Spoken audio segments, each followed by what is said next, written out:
কি নাম বললেন? জামিয়াতুস সুন্নাহ নটাদিঘা মাদ্রাসার ছাত্র রাসেল।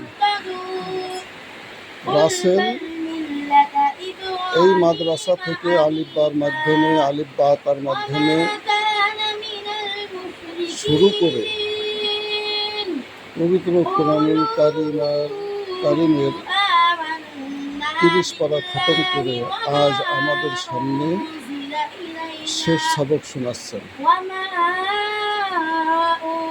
সকলের কাছে দোয়া চাই, আল্লাহ তাআলা এই নটাদিঘা জামিয়াতুস সুন্নাহ নটাদিঘা মাদ্রাসাকে কবুল করেন। সাথে সাথে নটাদিঘা মাদ্রাসার মুহতামিম মুফতি আল আমিন সহ যাদের অক্লান্ত পরিশ্রমে, দীর্ঘ পরিশ্রমের পর এই মাদ্রাসাটা এই পর্যায়ে গড়ে উঠেছে, আল্লাহ তাআলা তাদের হাত দ্বারা মাদ্রাসার আরও উন্নয়ন সাধন করে।